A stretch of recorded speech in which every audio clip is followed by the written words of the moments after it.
Fala galera, análise da partida Bragantino 2, Palmeiras 1 pela 25ª rodada do Brasileirão. Algumas observações antes da gente começar a análise. Todos os dados que eu mostro aqui eu retiro do SofaScore logo após a partida. Então pode ser que alguns números mudem no futuro, mas eu não tenho como levar isso em consideração. Outro ponto é que decisões polêmicas de arbitragem não são levadas em consideração na análise. Então uma expulsão polêmica, um pênalti mal marcado, um gol mal anulado, todo esse tipo de situação eu não levo em consideração. Eu assisto os vídeos dos jogos para ver os melhores momentos, né, e considerar aqui na análise como um apoio. Começando aqui por alguns fatos relevantes da partida, eventos aqui, acho que nada de muito relevante, né? Os gols do Palmeiras, um gol de pênalti aqui também que não teve auxílio do VAR, então até aqui tudo bem. Aqui do lado direito eu trago os jogadores com piores notas na partida e se eles cometeram algum erro que levou ao gol do adversário. Isso aqui pode ajudar a gente com um contexto interessante da partida. A maioria dos jogadores aqui com nota abaixo de 6,5 do Palmeiras e aparentemente aqui todo mundo zerado em termos de algum erro que tenha levado ao gol adversário. Passando aqui para o comportamento das equipes na partida, os dois times entraram num 4-2-3-1 e o jogo se desenvolveu basicamente no meio de campo, tá? Em termos do posicionamento médio dos jogadores aqui, quase todos eles no meio de campo, então a princípio não parece que um time pressionou mais o outro contra o seu campo defensivo. Porém, quando a gente olha aqui a concentração das jogadas, a gente vê que 20% delas ocorreram no campo defensivo do Bragantino, 41% no meio de campo e 39% no campo defensivo do Palmeiras. Então isso mostra aí que ou o Bragantino de fato conseguiu produzir mais no seu campo de ataque ou o Palmeiras acabou controlando a bola mais no seu campo defensivo. Mas quando a gente olha aqui a posse de bola, já vou pular aqui para o lado rapidinho, a posse de bola do Bragantino muito maior. Então de fato parece que o Bragantino acabou jogando um pouco mais em cima do Palmeiras.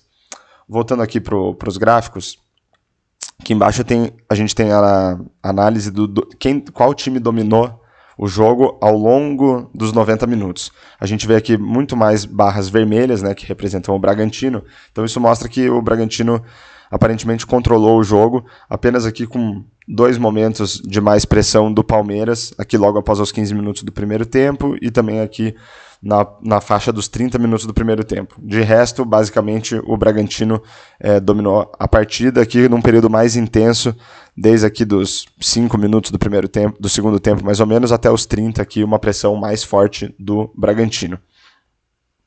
Olhando aqui algumas estatísticas que refletem o comportamento das equipes na partida, eu vou me fixar aqui naquelas que tem de 4 a 5 estrelas, que são as mais relevantes para cada um dos times. E aí, se fizer sentido para você pode parar o vídeo e dar uma analisada com mais detalhes em cada uma delas. Começando aqui pelo Bragantino, como eu já tinha falado, né, 68% de posse de bola contra 32% do Palmeiras. Parece que o Bragantino apostou num jogo de bastante passes, né? 529 passes tentados, com 85% de acerto, e também um bom número de cruzamentos aqui para o lado do Bragantino, 28. Além disso, o Bragantino ganhou muitas disputas aqui, 63 disputas ganhas. Pelo lado do Palmeiras, o que se destaca aqui são as bolas longas, 61 bolas longas tentadas e 43% de acerto, e de resto, números medianos para baixo aqui pelo lado do Palmeiras. Agora olhando aqui para o jogo em termos de criação, a gente vai ver que o Bragantino foi teve números bem expressivos aqui nas estatísticas de criação. 20 passes decisivos contra 9 do Palmeiras, sendo que passes decisivos aqui são passes que possibilitam um chute a gol ou que possibilitam uma assistência para gol. Então o Bragantino foi muito bem nesse quesito, 20 contra 9. Em termos de expectativa de assistências, eu já entro no detalhe aqui do que isso significa, mas também o Bragantino com 2,27, né, 5 estrelinhas aqui, um valor bastante alto, contra 0,5 do Palmeiras, que é um número relativamente baixo para visitantes. E a expectativa de assistências ajuda a gente a entender qual foi a capacidade dos times em colocar seus atacantes em condição de finalização. Pode ser que o atacante não tenha finalizado, ou pode ser que se ele finalizou não tenha feito o gol. Mas o que interessa é a gente ver se o time conseguiu levar a bola até um ponto em que deixa os jogadores do seu time em condição de finalizar a bola. Então o Bragantino foi muito bem nesse quesito. Agora passando aqui para os chutes a gol, 22 do Bragantino contra 10 do Palmeiras, então de novo aqui um número bastante expressivo pro Bragantino, e conseguiu 5 chances claras de gol contra apenas uma chance clara pro Palmeiras. Destrinchando aqui os chutes a gol, pelo lado do Bragantino foram 6 chutes bloqueados, 7 chutes para fora, sendo que 2 passaram perto do gol, 1 chute na trave, 6 defendidos e 2 gols marcados. Pelo lado do Palmeiras, dos 10 chutes, 1 foi bloqueado, 4 chutes para fora, 2 na trave, que um jogo com bastante chutes na trave, né? 3, 2 pelo Palmeiras, 1 pelo Bragantino, 2 chutes defendidos e 1 gol marcado. Outras 2 estatísticas interessantes da gente analisar é a expectativa de gols e a expectativa de gols pós-chute, né? XG e PSXG. Essas estatísticas ajudam a gente a entender qual foi a qualidade das oportunidades que os times criaram e qual foi a qualidade dos chutes dados pelos jogadores. Começando aqui pela expectativa de gols, essa é a estatística que ajuda a gente a ver a qualidade das oportunidades. Em geral, um chute num jogo tem 10% de chance de gol. Então eu trago aqui o número de chutes que cada time deu com mais de 10% de chance, considerando que são oportunidades acima da média, né? São boas oportunidades de gol. Pelo lado do Bragantino, 8 chutes com mais de 10% de chance de gol contra 3 do Palmeiras. Nesse quesito, os 2 times foram bem aqui, né? 5 estrelas para o Bragantino contra 4 estrelas aqui para o Palmeiras. E o PSXG mede a qualidade dos chutes. Então, um chute que vai no ângulo, por exemplo, ele tem menos chance de ser defendido pelo goleiro do que um chute que vai no meio. Então, o PSXG ajuda a gente a ter essa noção da qualidade dos chutes de cada um dos times. Em geral, um chute que vai no gol tem 30% de chance de gol. E aqui eu trago o número de chutes que cada equipe deu com mais de 30%. Novamente, o Bragantino muito bem, 5 chutes com mais de 30% de chance de gol, contra 1 chute do Palmeiras. Aqui embaixo a gente tem o mapa de chutes do jogo, e a gente vai ver que o Bragantino deu muitos chutes de fora da área, mas ainda assim conseguiu um bom número de chutes de dentro da área, que são chutes são oportunidades que trazem mais perigo de gol, mais chance de gol. Pelo lado do Palmeiras, apenas 2 chutes de fora da área, e a maioria deles aqui ocorrendo dentro da área. Agora vamos analisar o placar do jogo. Primeiro aqui do lado esquerdo eu trago as principais finalizações do jogo, né? Aqui um jogo com bastante finalizações, né? 22 pelo lado do Bragantino e 10 do Palmeiras, então seriam muitos chutes aqui para analisar, então eu não vou entrar em detalhes aqui, vou apenas destacar 2 chutes aqui. Pelo lado do Palmeiras, a gente vê o gol do Endrick, né? Uma oportunidade muito boa, que tinha 93% de chance de gol. Pelo chute que ele deu, caiu um pouquinho para 71%, né, pela qualidade do chute, mas ainda assim é uma oportunidade e um chute muito bons.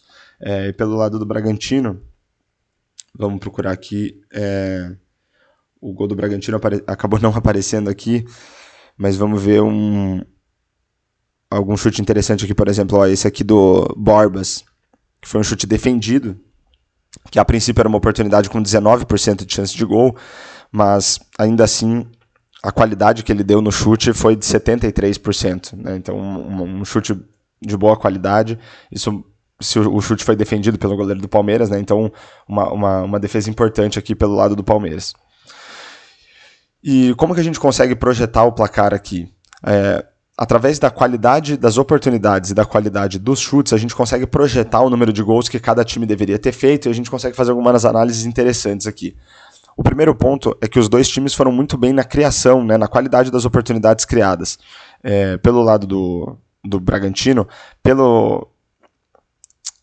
qualidade dessas oportunidades, era para ter marcado 3 gols. E pela qualidade dos chutes, 3,79 gols. Então são valores bem altos. A diferença entre esses 2 valores aqui, de 0,77 positivo, mede o desempenho dos atacantes do Bragantino, que conseguiram, né, acrescentar um número de gols aqui de praticamente 1 gol pela qualidade que eles deram nos chutes. Então, assim, pelas oportunidades era para marcar 3 e pela qualidade dos chutes esse número subiu para 3,79.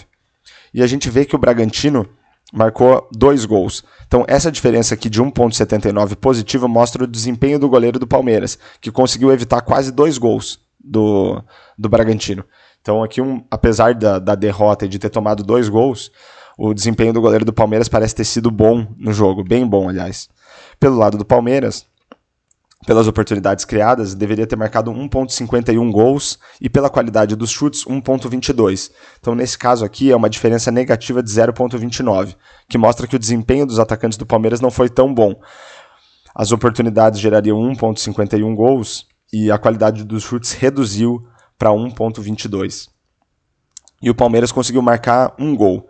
Essa diferença aqui de 1,22 para 1 gol mostra o desempenho do goleiro do Bragantino. De 0,22, que é quase zero, né? Então, seria como se o desempenho do goleiro do Bragantino foi ok. Era para ter tomado quase um gol pela qualidade dos chutes e acabou tomando um gol mesmo. Então, não fez muita diferença no jogo o goleiro do Bragantino, na média, né? Pode ser que um chute ele tenha feito uma defesa espetacular, pode ser que num outro chute ele tenha tomado um gol, vamos supor que não seja, que fosse defensável, mas na média o goleiro do Bragantino acabou fazendo o feijão com arroz. E agora, para finalizar a análise, eu trago aqui algumas estatísticas que buscam refletir a qualidade do jogo, se foi um jogo interessante ou não.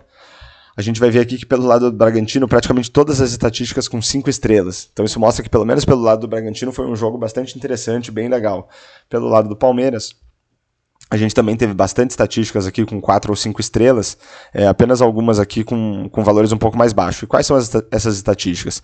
O que eu espero de um jogo para considerar ele interessante? Eu espero que os times consigam bastante passes decisivos, né, que são aqueles que colocam os atacantes em condição de marcar gol ou possibilitam uma assistência para gol. Eu espero que os times consigam colocar seus atacantes em condição, né, isso aqui é medido pela expectativa de assistências. Eu espero um bom número de chutes a gol. Eu espero que os times consigam criar chances claras. E eu trago aqui os chutes na trave, porque são chutes que, por questões estatísticas, tem PSXG aqui 0, né? Porque um chute que vai na trave ele não pode ser gol. Então o PSXG acaba sendo 0. Mas eu considero que chutes na trave são bons chutes em geral, né? É apenas ali no detalhe que a bola não foi no gol. Outras situações aqui são oportunidades com mais de 10% de chance de gol, né, que eu tinha comentado, que são oportunidades boas de gol, e chutes com qualidade acima de 30% de chance de gol, né, que são bons, seriam considerados bons chutes. Além disso, a gente espera que numa partida de futebol a gente tenha que gols sejam marcados. Então a gente vai ver aqui, como eu tinha comentado anteriormente, que pelo lado do Bragantino, todas as estatísticas aqui foram muito boas, todos números muito bons para um time mandante. Pelo lado do Palmeiras, a gente tem aqui principalmente 2 chutes na trave, um bom número de passes decisivos para um time visitante. Também teve um bom número de oportunidades aqui, né, com mais de 10%, e um chute com mais de 30% e um gol marcado. Então, a princípio, parece ter sido um jogo bem legal, bem interessante. Obviamente que pelo lado do Bragantino as estatísticas mostram que foi um jogo bem legal e foi o time que saiu com a vitória. Chegamos aqui no final da análise. Espero que vocês tenham gostado. Deixem um comentário sobre o jogo, sobre o que você achou da análise, né? Compartilhe o vídeo, deixa um like, se inscreve no canal para ajudar a gente a crescer. Obrigado.